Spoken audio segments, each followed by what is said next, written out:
A very toxic minister's meeting with Pastor Al Capone, held at the Chicago Hilton Hotel. What of mine? What draws my admiration? What is that which gives me joy? James. Music.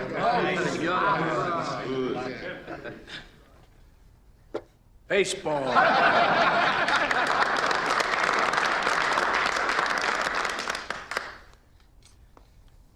A man stands alone at a plate. This is the time for what? For individual achievement. There he stands alone.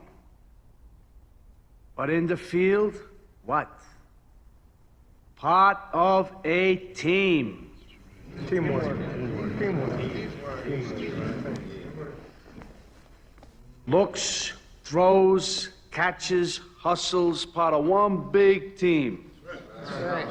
Bats himself the livelong day, Babe Ruth, Ty Cobb, and so on. If his team don't field, what is he? You follow me? No one. Sunny day, stands full of fans. What does he have to say?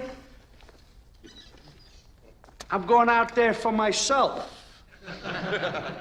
But I get nowhere unless the team wins. Team.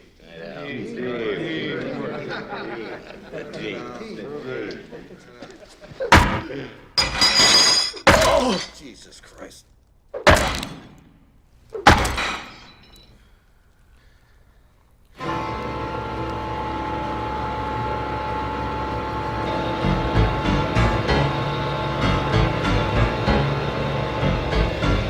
Lies told by abusive pastors. Abuse runs counter to the message of Christ. It is totally incompatible with Jesus' way of life. Anyone who acts in abusive behavior out of malice immediately transgresses their ministry. There is no place for discussion or dispute, there is no leeway. This is true. Unfortunately, we are all too aware that abuse happens in churches. The weak members of their community are severely wounded by the persons we go to for spiritual healing and direction. A pastor being removed from their position of authority due to accusations of sexual misconduct, financial theft, or emotional and physical abuse seems to happen far too frequently. Abuse in the church frequently involves a recurring pattern of conduct. Such behavior is frequently acknowledged but rationalized away. Pastors that are abusive and toxic often disguise their actions with religious terminology. Scripture is misinterpreted and taken out of context in order to support the leader's wrong behavior. Sadly, these defenses sometimes come off as being overly convincing. The phrases that are frequently used to conceal abuse you will hear later in this video. Recognizing the lies that abusive pastors say is the first step in combating abuse in the church. Scripture never excuses wrongdoing, and abuse is never justified. This is godly correction. Pastors who are abusive frequently make an effort to justify their remarks or actions using vocabulary related to discipline. Because the leader is merely carrying out their official leadership duties, the disciplinary justification is used as justification for unrestrained behavior. The pastor's definition of discipline permits verbal assaults and insults, sometimes from the pulpit and frequently in private. Any verbal abuse committed by a church leader constitutes abuse rather than discipline. The discipline mentioned in the Bible has to do with letting one's actions have their natural repercussions in one's life. Say, for instance, that a church prohibits intoxication among worship leaders. Any leader who disregards this guideline will be held accountable. He or she can possibly be kicked out of the ministry. This is control. The healthy approach to live in a community is to hold people accountable for their deeds. Every group or organization has procedures for dealing with actions or conduct that endanger the group or its members. This is effective leadership behavior. Yes, it is necessary to deal with disruptive behavior inside the church. However, the application of discipline by genuine Christian leaders is always done with love and grace. There is a willing desire to walk with the other, to mend fences, and to take pleasure in community. There is no place for anger or condemnation in discipline. However, God's righteous discipline is not the same as church discipline. Hebrews 12:4-10 refers to the Lord's discipline as our natural battle against life's challenges. It's important to note that this discipline of the Lord is imparted by the Lord and is not a tool used by the human leaders. God occasionally places us in challenging situations that test our faith. This promotes our spiritual development. In other words, God's benevolent presence is the foundation of the Lord's discipline. As we go through the period of discipline, the Lord travels with us. There are no lightning bolts being thrown out of the sky during the Lord's punishment. The God of lightning and smiting is one that is more associated with Greek mythology than with the Bible. God pardons. God is a healer. God doesn't punish anyone by derision, insult, or in front of the public. Physical punishment is never a part of God's discipline. A leader is verbally and emotionally abusing someone when they repeatedly make fun of a staff member or publicly humiliate a member of the church. A leader is not exercising discipline when they hit someone or behave in a physically violent manner, rather, they are bullying. This must change. Pastors who are abusive adore using phrases like tell the truth in love or godly discipline, Ephesians 4:5. However, being a leader does not give one the authority to verbally insult their followers. Congregations have not been committed to pastors in order that they should become accusers of their congregations before God and their fellow human beings, Dietrich Bonhoeffer once stated in a piece. The clergy should never make anyone feel threatened.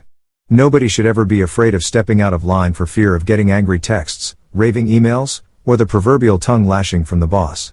All of these characteristics point to the pastors possessing an abusive spirit, which is intolerable in the Church of Christ. Observe the fruit. An argument for abusive behavior is also frequently made by referencing the ministry's success or the church's growth. The abusive leader uses the community's efforts to justify their leadership or behavior, regardless of whether the group is numerically expanding or actively involved in outreach or evangelism. However, this falsehood implies that abusive behavior is required in order for God to reward the church. Unspoken belief is that conflict or abusive behavior should be disregarded. Do communities that go down the path of emotional, spiritual, sexual, or physical abuse ever experience God's blessings? Do we adore and serve that God? Is ever using violence the answer? Despite the argument that ministry is beneficial, there is never a good reason to hurt someone else. This pathetic justification for abusive behavior is some sort of equivalent to saying that Mussolini's tyranny was acceptable because he made the trains run on schedule. It is logical absurdity done in the most serious way. It is not appropriate to trade someone's trauma, emotional suffering, or spiritual suffering in order to further the leader's ministry or popularity. So believing implies that members of the church can be exploited and used without repercussions. No pastor or priest has the right to take advantage of another, regardless of how successful their ministry is. No one should be abused by religious leaders, not even the most successful ones. Conclusion. People who have a suspicion that something is amiss are frequently present whenever abuse occurs within the church. In fact, this is the very reason the aforementioned proverbs are used. The leader responds by explaining why the acts are misinterpreted when someone starts to question their behavior or actions. They will say things like, "Just look at the fruit, it's a private concern, and it's God's punishment." We tend to take such assertions at face value since we love our leaders and respect them. Yet everything is a veil. It is untrue. Abuse cannot be justified. No matter how big or little, every member of a church community is expected to contribute to the upkeep and defense of the group. This means that you must talk to someone immediately if you believe that your community's leader is abusing his or her power. Speak to the denominational leader if there is one you can. Inquire about a private meeting with the elected representatives, the parish council, or the board of elders. Speaking your mind is never incorrect, especially if you believe that someone is being physically, emotionally, or spiritually abused. This concern and care for the congregation is welcomed by genuine Christian leaders. Or, you may talk to the leader of all leaders. Should I stay or should I go? Don't just ask once, keep asking until you get an answer. Thank you very much and have a blessed day.